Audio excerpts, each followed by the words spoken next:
Joe Crump here. The 6 biggest mistakes property investors make. I see these things happen over and over again. 1, borrowing money. They borrow money from a bank. It just doesn't make sense.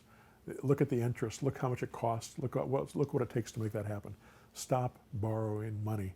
Use seller financing instead. It's just not necessary to use bank loans. 2, using down payments. You don't have to put money down. Now, if you go out and borrow from a bank, you're going to have to put money down. But if you're dealing with a seller, you don't have to put any money down. You just need to negotiate properly and show them, here's what I'll do, here's how I'll do it. They can sell the property to you subject to multi-mortgage, land contract, assignable cash deals, lease options, all these different ways that you can buy properties that require no cash out of your pocket. They require no credit at all. Number 3, not buying right. You can buy properties with 0 down, but not buy right. Let's say you buy a subject to property that is a $100,000 property. It rents for $1,000 a month, and it has a mortgage on it of $1,000 a month. As soon as you take over that property, the taxes are probably going to go up because you're now a landlord instead of a homeowner, and your taxes are different for landlords than they are for homeowners. So let's say it goes up $100 a month. Now you've got $1,100 a month going out and $1,000 a month coming in. And if you have vacancies, you're going to have more negative cash flow on top of that. Now, it still might make sense to keep that property if it had a bunch of equity in it, perhaps. Let's say it was worth $150 and you were able to get it for a $100,000 mortgage, but you had a $100 a month negative cash flow. That would make sense. But you have to really be careful about your cash flow. Cash flow is very important in real estate investing. It's not just about how much you're making. It's also about how much cash flow you have and whether or not you can maintain your business and continue to make your bills every month. So make sure that you purchase your property right. If you're buying a property that you're flipping, or you're buying it to do a rehab, make sure that you're buying it below market value, far enough below market value so that you have a profit. People don't always look at their financing costs. They don't look at their selling costs. They don't look at their holding costs. They have rose-colored glasses on when they look at how much it's going to cost to rehab the property. They say, well, it's only going to cost this much in materials. Well, the materials typically cost about the same as the work to have them done. So if it's going to cost you $5,000 in materials, it's going to cost you $5,000 in work to have it done most of the time. So kind of use that as a ballpark to make sure that you're not leaving too much money on the table and that you're negotiating properly when you make an offer on a property. The 4th mistake I see is doing too much rehab. We still fall into this problem because I like to have nice properties. I like them to be in great shape. I don't want to be a slumlord, but you can do too much, and you have to be careful on going overboard. So make the properties nice, make them habitable, make them clean, and then stop. Don't spend more money than you've got. Or you go in there and you make an estimate on, oh, this is going to cost me this much to do this rehab, and then you have somebody else come in and do that work, and then they charge you twice what you thought it was going to cost. And it may be because you miscalculated, or it may be because they're overcharging you for that. So you have to be very careful about your rehabs. If you're doing it yourself, usually you can it can be a lot cheaper, but swinging a hammer is not making you much money. So you got to find somebody who can do that work for you, because you'll make a lot more money if you're not swinging your own hammer. But then you got to find people that you trust. And that takes time to build that relationship. Work with them a little bit at a time. Make sure that when you write your contracts out with them, that you itemize exactly what they're going to do and what each job in this process is going to cost. And if you use my contracts, it's going to allow you to get rid of somebody who doesn't show up. Let's say you have a contractor who's got line items of 5 different things they're going to do for you. They get done with 1 and 2, and then they disappear for 2 or 3 weeks or 4 weeks, and you can't get a hold of them. You don't know what's going on. You've already paid them for the 2 line items that they've done, and you need to get somebody else in there to do the work. So you hire somebody else and get them in there and do it. If you had a contract with that guy and you didn't have my contract, he would have said, I can file a mechanics lien against you, which has happened to me, and that's why I wrote this contract. Then you have to deal, and I got through it, and I didn't have to pay him, but it was still a pain in the neck, and it slowed everything down, and it kept me from getting the property sold because I had a mechanics lien against it, and I had to fight him to make that happen.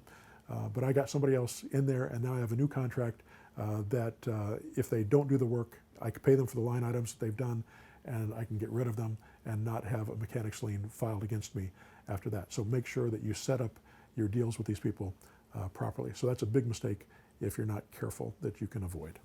Number 5 is not being consistent. Sometimes it makes sense to have a consistent way that you do business over and over and over again. You can systematize that kind of business. You can automate that kind of business. You can outsource that kind of business. Your people will know exactly how to do that kind of work if you set it up for them properly and you do it the same way every time. If you're doing things differently every time, it's going to be difficult for them to understand what you're doing, and you're going to tend to make mistakes. I've seen so many people, so many investors bend themselves into pretzels in order to try to make a deal work. Say, I can make this work if I just did this and I change this and I tweak this over here and I take this exception and I do this, which I don't normally ever do, but I'll do this instead. Not a good idea. Make sure you do it consistently in a way that you know works, in a way that you want to work. Because the other thing is, if you start bending yourself into pretzels like this, it's not going to be any fun. You're not going to enjoy the work that you're doing, and it's going to create so many headaches for you. So make sure that you figure out the best way to do the work and then do it that way over and over and over again consistently. And then 6 is not creating a system of automation and outsourcing to get all this work done for you. People work so many hours, so many investors that go out there and they'll start from square one and they'll put a deal together and they'll talk to a seller and they'll be amazing on the phone and they'll have developed those skills, and that's wonderful. And they'll put that deal together and then they'll go out there and they'll find a buyer for that and they'll make a chunk of cash and they'll be happy. And then they have to start all over again because they don't have a pipeline. They don't have a system set up. So if they had a system set up that was always marketing, always out there doing stuff, always bringing in new buyers, new sellers, building their list all the time, and there was a system to do that, and they had other people that were making that happen for them, they wouldn't have to worry about that. All they'd have to worry about, maybe at the beginning, is talking to your sellers, talking to your buyers, or you could have somebody else doing that for you as well. Once you know how to do this work, it's not that hard to hire somebody else to do that work for you. I don't talk to buyers or sellers any longer.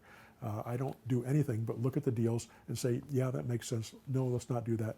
Let's not do that as well. I sign checks, or I'll have my bookkeeper send ACH and we'll make payments for invoices that way. So all I have to do is call my bookkeeper and say, make this payment, take care of this, do that. Talk to the person who's finding the properties for me. You take care of this. Talk to the person who's finding the buyers for me. You bring in the buyers. Here's what they tell me. Here's what we found. Here's what's coming in. Do you want to take this deal? Say, yeah, it looks good. Look good. Let's go forward. I have to say yes or no. That's really all I got to do. Or give, or teach, or give explanations of why they should do things the way I want them to do things, and then build a system that cross-checks between. If this person doesn't do their job, this person can't do their job. And I try to make checks and balances within my business so that as soon as this person stops doing their job, this person finds out about it, and then they tell me. And then I can call this person and say, hey, are you going to do your job? And if they don't, we get rid of them. And if they do, then they do their job. And usually it's just a misunderstanding or something didn't get done. And usually this person can call this person and say, hey, you haven't done that job yet. Oh yeah, let me get to it. And they get taken care of. And all I have to do is watch the email thread going back and forth between them, which I still do. Anyway, those are the biggest mistakes I see as real estate investors. Don't use your money. Don't use your credit. Get the right education. Leverage your time, your effort, your money, and you can have a phenomenal business. All right. If you like this video, hit the subscribe button, click on the bell, hit like, it helps too. And go to joecrumpblog.com. You can sign up for my free newsletter. Go to pushbuttonautomarketer.com and look at my automation, or come and get mentored by me personally, zerodowninvesting.com. All right. Thanks and good luck.